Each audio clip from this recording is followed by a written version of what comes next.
MG42.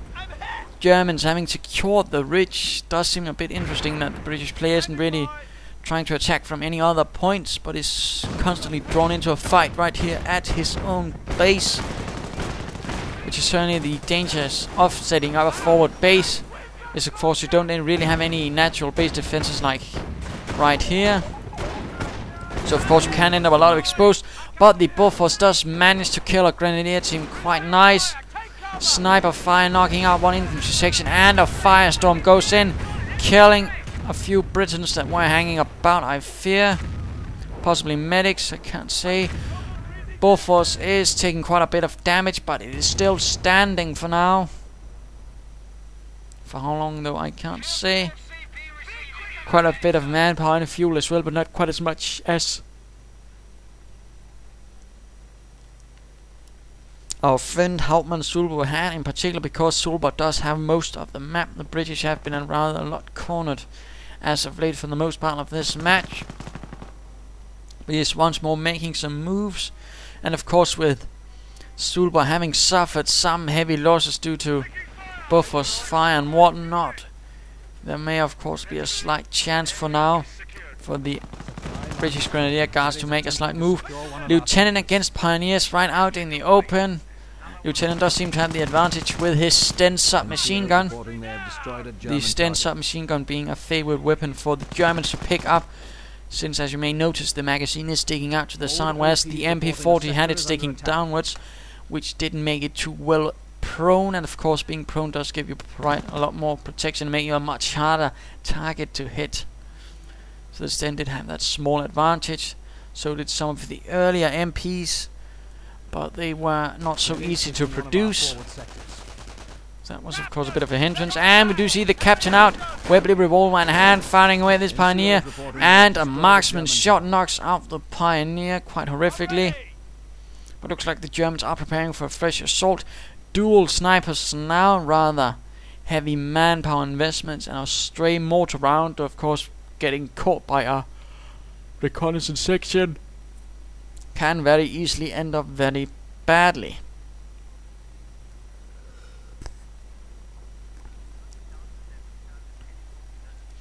And we're also seeing a casualty clearing station up. Very good. We'll be able to pick up some of all this wounded, of course, and decrease the rate of attrition.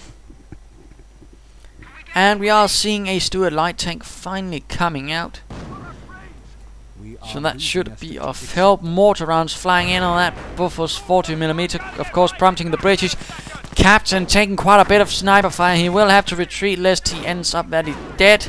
There we go.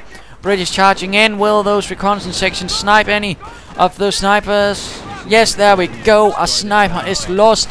MG42 setting up in this small building by the wayside. Not entirely sure what it used to have been. Mortar team coming under fire. It is a bit exposed.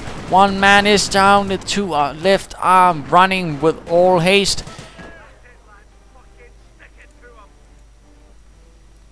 And the British retreat on their own accord. Not even a forced retreat. That's a bit interesting. But let's just return a bit more for Captain Ice before we do return to Zulbor permanently.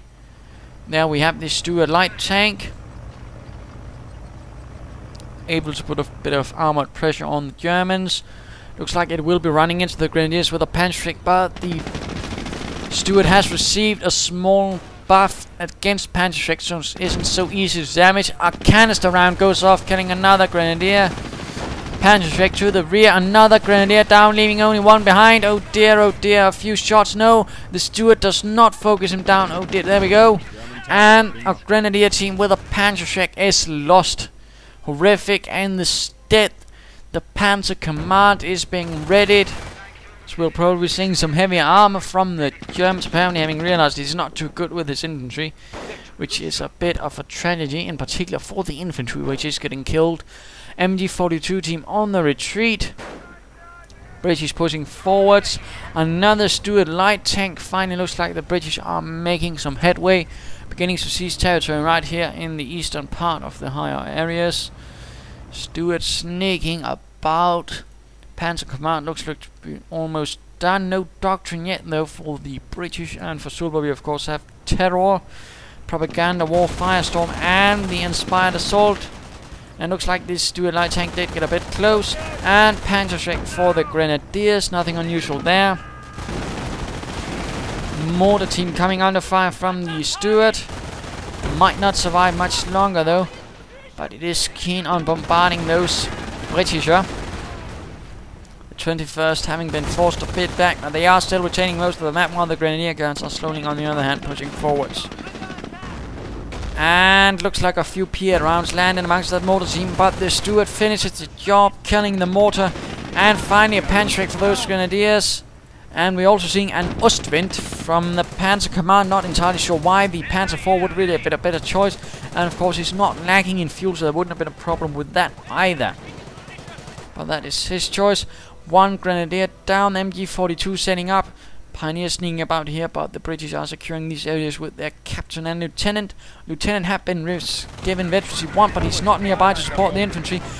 Ostwind charging in, 37mm gun blazing, firing away.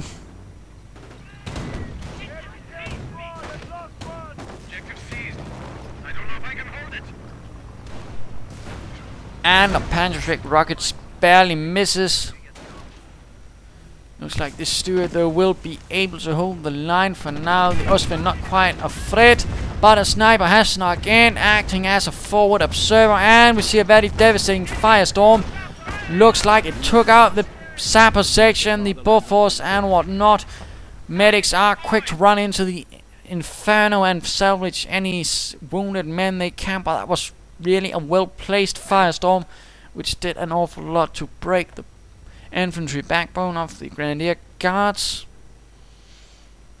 So not a highly bad job. It looks like an infantry section may be regained. There we go. And we have the Panzer IV ready as well, which certainly be able to provide a bit better fire support. Ostwind continuing to fire away at those Stuarts, but not doing much.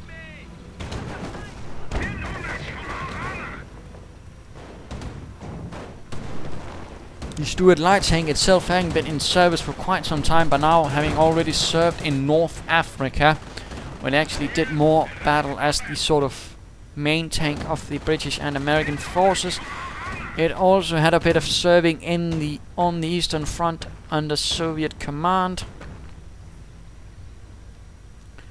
although not entirely sure in what roles there. And looks like this Ostwind has taken quite a bit of fire from those Stuarts. And looks like one infantry section has picked up a Piat. Panzer IV on the front, firing away, hitting the rear arm of the Stuart. Not good. Sniper still hanging about there, being sneaky. MG42 still in this small building. Panzer IV charging in, taking quite a bit of fire from the Piats, which this infantry section has equipped. And a Panzerschreck which was dropped. Oh dear, not looking good for this Panzer IV, which is being buttoned down. And for those wondering how it works, well, those slits there are certainly a bit sensitive, and if you're stuck in a tank and you're suddenly getting hit by a lot of bullets right there, you're probably not going to be so keen on actually looking out of it, and so might also be driving a bit more carefully, since of course you can't see where you're going. And we do see the Ostwind on the way. Another firestorm. This firestorm though not really hitting anything but the headquarters command truck, and not doing a lot of damage, it seems like. Stuarts nearby, British infantry as well, in particular that one anti-tank section. Plenty of Piats and Panzerschrecks. Will certainly be able to provide a lot of anti-tank firepower from it, in particular with the lieutenants or supervisors, which will give some accuracy. Sniper sneaking about, and oh dear, might be caught out in the open. There we go, he was briefly spotted, but apparently Captain Ice did not react.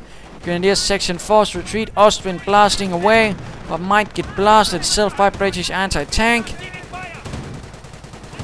There we go, Panzerschreck and a Piat round. Lieutenant did die in the process, but the Ostwind did go up in smoke. And Sniper being awfully close right here for no apparent reason. One misstep and those medics might go, oi, Sniper, which of course might end up very badly.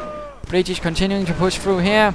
Grenadiers right out in the middle of a road will have to pull back. Still no greater attempt at, for example, pushing through here, at least sneaking about with a captain to just harass a bit and force the Wehrmacht commander out a bit. It's not really that good to forget about such matters. And we see some Pier rounds and Panzer rounds flying about. Second infantry section not moving in to support this one though. Might want to consider doing that instead of letting your brethren die. Grenadiers certainly having the advantage now, 2-1. Small attack going on here in the north. Captain supporting an infantry section reconnaissance type. Looks like the captain was taken out by an MG42 burst. Absolutely bad. And we do see the commandos are being dropped in. Sten guns in hand. They are ready to unleash hell on those German troops. We're probably dropping some grenades as well. And we see a fresh lieutenant out. He's been having a rather horrific rate of attrition among his lieutenants. Infantry section cut down and pinned down right outside this building. And looks like the sniper got a bit too close to those medics and was spotted, now getting hunted down by the tank destroyer team. There we go.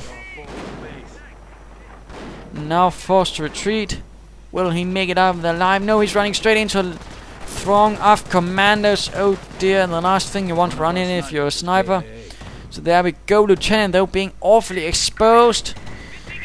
And the Ostwind charges in, forcing this lieutenant to retreat, while Grenadiers are moving forwards once more. Stuarts receiving repairs, not moving much else though. Sappers as well right behind. And looks like these commandos are getting cut down, but the Ostwind is getting buttoned up.